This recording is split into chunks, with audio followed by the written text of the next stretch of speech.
और आज जो हम बात करेंगे अपनी जो सीरीज चल रही है शॉर्ट नोट्स वाली रैपिड फायर रिवीजन में हिस्ट्री की, उसमें आज बात करेंगे हम दक्षिण भारत के इतिहास की। और दक्षिण भारत के इतिहास में भी एक महान राजवंश जिसे मौर्यों का राजा यानी पांड्य वंश कहा जाता है, तो पांड्य वंश की बात करेंगे, यानी पांड्य राजवंश की बात करने वाले हैं, जो कि दक्षिण भारत के एक महान साम्राज्य की वीर गाथा के बारे में चर्चा करेंगे। ठीक है, तो इस राजवंश का जो एक परिचय दे देते हैं पहले संक्षिप्त में। तो आपका जो पांड्य राजवंश है वो एक आपके दक्षिण भारत के तमिलनाडु में मदुरई नाम की एक जगह पड़ती है, वहाँ उस वाले क्षेत्र से संबंधित है, यानी कि तमिलनाडु से संबंधित राजवंश है, जिसने लंबे समय तक इस क्षेत्र पर अपना अधिकार बनाया। किस प्रकार रहा, कैसा शासन व्यवस्था रही इनकी, कौन सी सामाजिक व्यवस्था रही, किस प्रकार की धार्मिक स्थिति थी, और कौन कौन से पीवाई क्यू जो कि आज तक के एग्जामों में पूछे हुए, उन सब पर एक एक करके आज चर्चा करेंगे। तो इनका जो क्षेत्र था वो तमिलनाडु का दक्षिणी भाग रहा। इसके बाद इनकी राजधानी पे बात करते हैं, तो पांड्य राजवंश की राजधानी थी वो थी मदुरई। ठीक है, यह मदुरई ये इनकी राजधानी थी। स्टार लगा लीजिएगा, पूछा जाता है बार बार। और इनका जो टाइम पीरियड है, यह काल रहा है, वो रहा ईसा पूर्व की 30वीं शताब्दी से 14वीं शताब्दी ईस्वी तक, यानी कि 30वीं शताब्दी ईसा पूर्व में ये राजवंश की शुरुआत हुई थी, जो कि 14वीं शताब्दी तक का इन्होंने शासन किया, यानी बहुत लंबा पीरियड इनका यहाँ पे रहा, यानी इतना लंबे पीरियड तक इन्होंने शासन किया। अब बात करते हैं इनका मुख्य शहर, जो कि आप ये मंदिर या इमारत देख पा रहे हो, ये मदुरई के मंदिर है। ठीक है, जो कि पांड्य संस्कृति, पांड्य शक्ति और तमिल संस्कृति का गढ़ माना जाता है, यानी तमिल संस्कृति का जीवित उदाहरण है, जो कि आज हम आपके सामने है। तो ये कौन सा ये जो शहर के जो ये इमारतें आप देख पा रहे हो, ये मंदिर देख पा रहे हो, ये पांड्य संस्कृति की मदुरई के मंदिर है। ठीक है, ये एक जो कि पांड्य जो संस्कृति थी, पांड्य साम्राज्य था, उसकी राजधानी हुआ करती थी, कौन सी, मदुरई। तथा ये इसी जगह से यानी मदुरई से ही संगम सभाओं का ये प्रमुख केंद्र रहा। और संगम जैसे महान साहित्य, दक्षिण भारत का सबसे महानतम साहित्य जिसका सर्जन इसी जगह से हुआ, यानी कि इसी जगह पर हुआ था। तो संगम सभाओं का आयोजन आपके मदुरई में हुआ करता था, याद रखिएगा। आगे बात करते हैं प्रमुख शासकों के बारे में। तो इस वंश के हालांकि कई शासक हुए, बहुत सारे, लेकिन 3 प्रमुख शासक रहे जो कि इनका स्वर्ण काल रहा। तो पहला शासक था आपका नेडुचेलियन, दूसरा शासक था मारवर्मन सुंदर पांड्य, और अंतिम और सबसे शक्तिशाली और सबसे महान जो शासक था इनका वो था जटावर्मन सुंदर पांड्य, जो कि सबसे शक्तिशाली शासक रहा इस वंश का। ठीक है, उसके बाद पांड्य शासन पांड्य जो साम्राज्य था, उसमें समृद्धि की नींव केवल शक्तिशाली शासक ही नहीं, बल्कि ये आर्थिक रूप से भी शक्तिशाली और सक्षम साम्राज्य रहा। तथा इनकी जो समृद्धि थी वो समुद्रों से आती थी। समुद्रों से इनकी समृद्धि कैसे आती थी, उसी पे करते हैं चर्चा।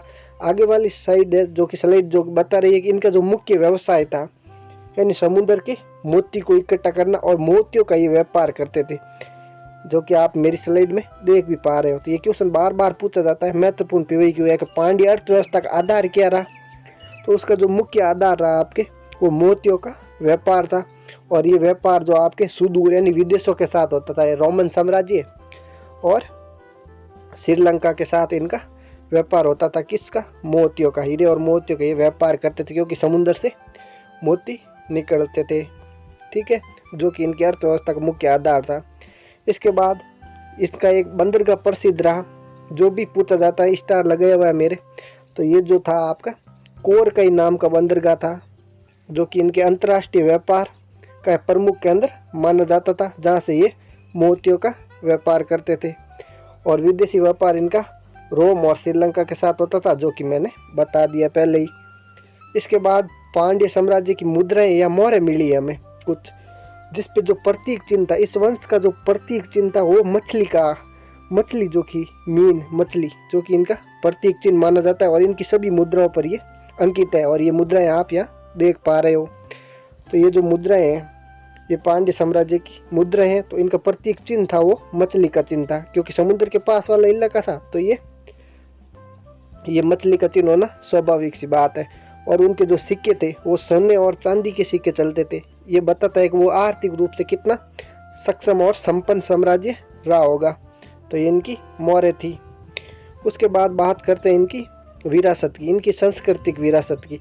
पांड्य साम्राज्य में केवल सोना और चांदी और मोतियों से ही समृद्ध नहीं था, बल्कि वहाँ पर पत्रों पर अंकित बहुत सारे शिलालेख, अभिलेख और मूर्तियाँ मिली हैं, जिससे हमें इस साम्राज्य की समृद्धि और संस्कृति की जानकारी मिलती है। इसके बाद ये इनका साहित्य है। साहित्यिक रूप से भी सक्षम थे और संगम साहित्य के महान संरक्षक रहे हैं पांड्य शासक हमेशा से। ठीक है, तो संगम साहित्य का विकास इनके काल में हुआ। आप ये AI जनरेट इमेज देख पा रहे हो। तो मदुरै जो था, मदुरै जो इनकी राजधानी थी मदुरै, वो संगम साहित्य का प्रमुख सभाओं का प्रमुख केंद्र हुआ करता था। और 2 प्रमुख ग्रंथ आपको याद रखने ही रखने हैं। ठीक है, ये पूछे जाता है संगम साहित्य से संबंधित। पहला है मदुरै कांची और दूसरा है शिल्पादिकरम। ये दोनों ग्रंथ है वो कि संगम साहित्य के ग्रंथ है और इनकी बार बार क्वेश्चन आता है। तो याद रखिएगा, पहला मदुरै कांची और दूसरे शिल्पादिकरम, याद रखिएगा। ठीक है, और अंत में मैं आपको PYQ और शॉर्ट रिवीजन भी करवाऊंगा एक स्लाइड में। इसके बाद आस्था, धर्म और स्थापत्य कला।